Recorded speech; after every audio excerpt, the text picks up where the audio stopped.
As Marcia said, I will be speaking today about early foreign language exposure, how it's essential for excellence in Texas education. I am a teacher, and I believe that humor has a big part of education, and so I have a bilingual joke for you today. I'm also a dork, as my husband would say.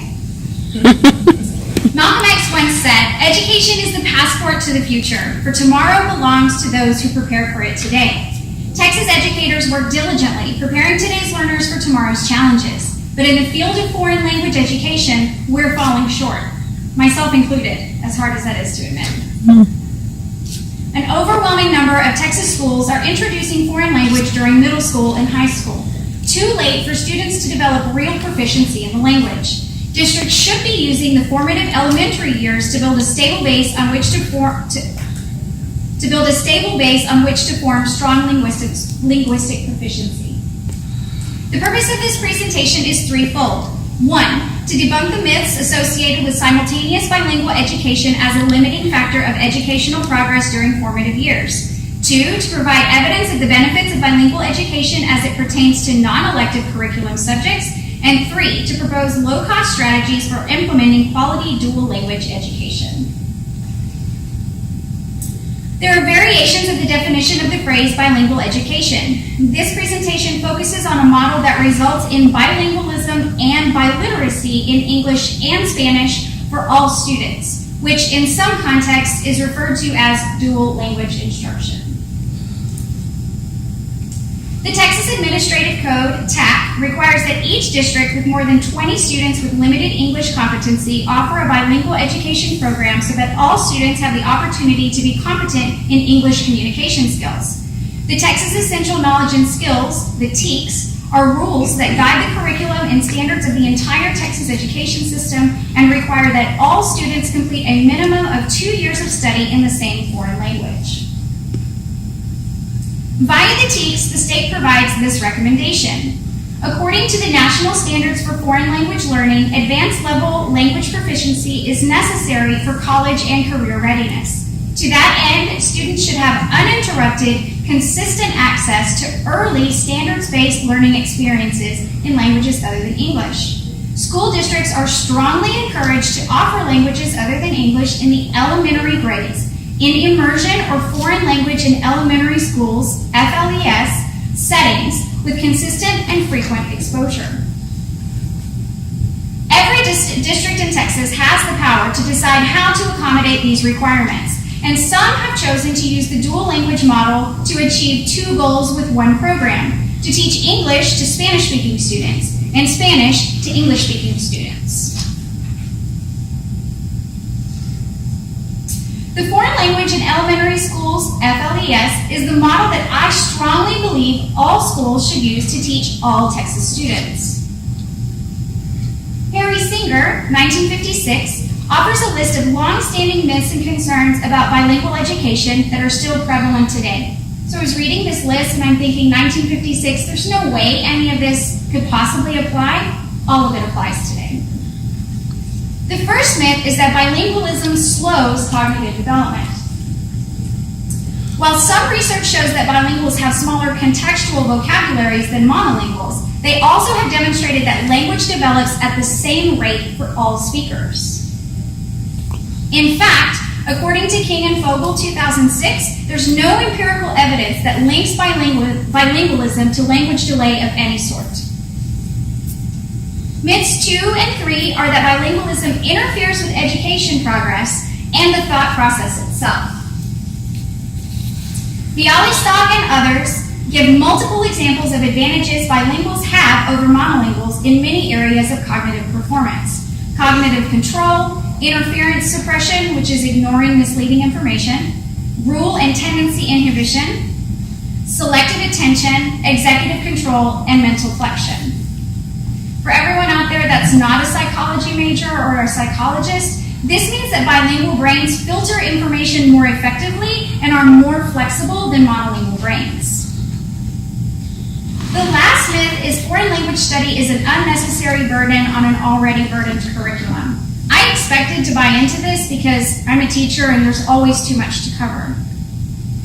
A recent report published by the United States Department of Education Office for the English Language Acquisition, the OELA, and the Office of State Support, OSS, states that 39 states in the U.S. mandate that students participate in second language studies and offer bilingual programs. Every stakeholder in any student's education genuinely wants what is best for that student. That's why we got into this business, because we care about kids. And if we want what's best, we will figure out a way to make it work.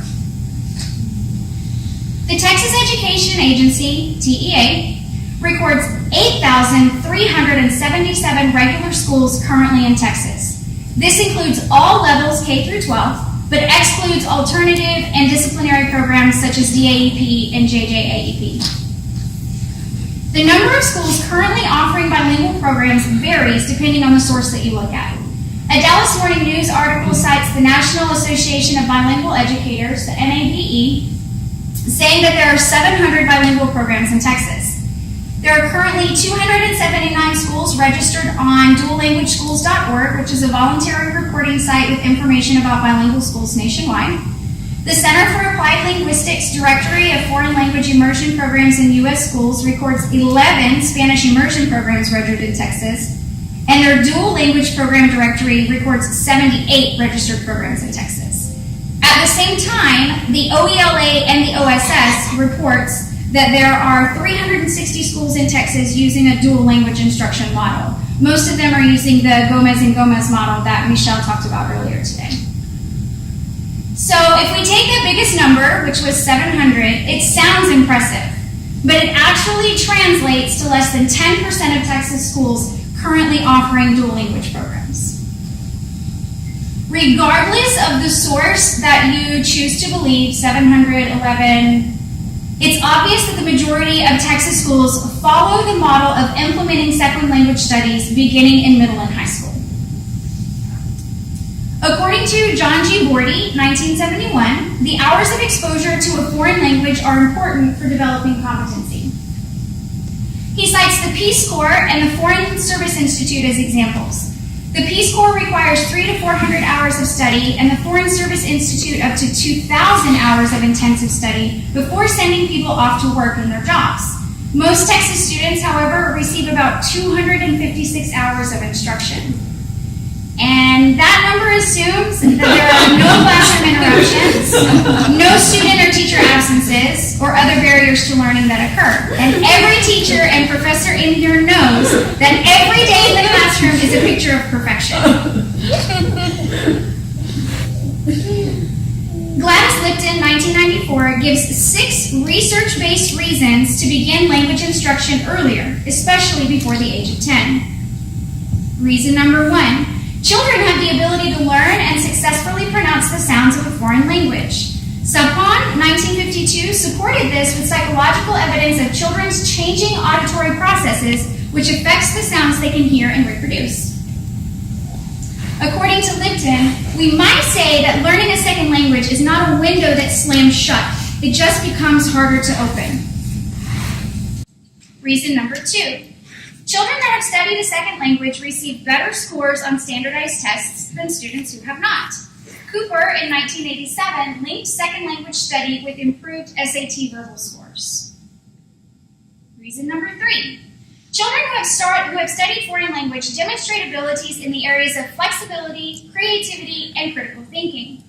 Adi Japa and others, 2010, demonstrate that bilinguals think and execute tasks in different ways than monolinguals.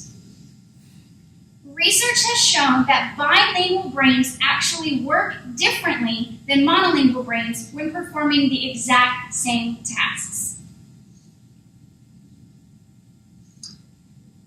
Reason number 4. Children who have studied a second language are open to and appreciate other cultures. I think this is something really important, especially in the society that we live in and the issues that we're seeing today.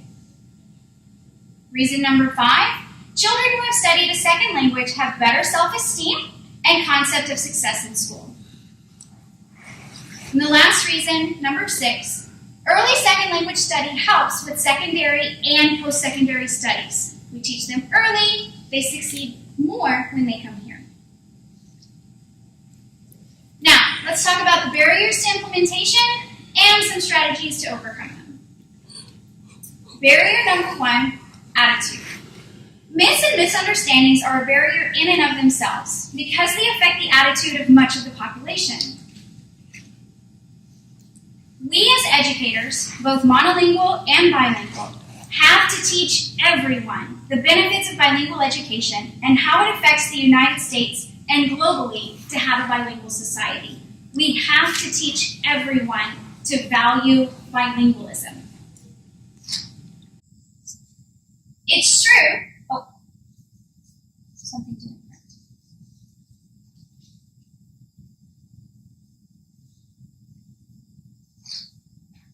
Okay. It's true that budgets for every district are cut or lowered every year. Federal, state, and municipal funds consistently become scarcer, and there are always more needs than dollars.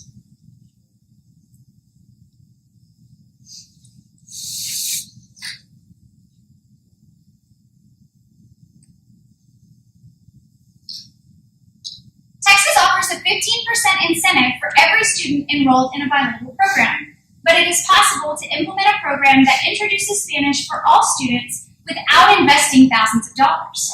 There are free and low-cost resources available at regional education service centers, that's where I teach, and there are untapped wells of resources within the districts themselves. Students in upper-level courses can design lessons and materials and teach basic concepts to lower-level students. Have anybody of you ever heard of the Montessori model, Maria Montessori? Mm-hmm. Okay. That's the entire basis of that education model. This can also be combined with teacher preparation courses offered as part of CTE curriculum in secondary grades or programs at local 2- and 4-year colleges and universities. The lack of bilingual teachers is a concern for immersion and dual language programs. I had the opportunity to hear Mike Moran, the Texas Commissioner of Education, speak on March 8th, and I asked him about this particular concern. I have no fear. Texas Education Commissioner, let's have a chat. He told me directly, there's a lack of bilingual teachers in Texas, yes, but give us a generation and this won't be a problem anymore. Until this bilingual generation arrives, we have to work with the teachers that we have. There are alternative certification programs where Spanish speakers with any type of baccalaureate degree can obtain certification with no background whatsoever in education. There are also scholarships for payment of loans and education expenses for those who teach in a high-need area for 5 years or more. Additionally, second language programs don't have to be immersion or dual language. If during elementary years teachers could spend 10 to 30 minutes exposing students to Spanish content, when they arrive in secondary foreign language classes, they'll have a much stronger base to build upon. Activities can be short and include singing songs, watching videos in both languages, reading bilingual books, and interacting with bilingual people. Gordy's view supplants all of the other reasons for implementing bilingual education sooner than we do now.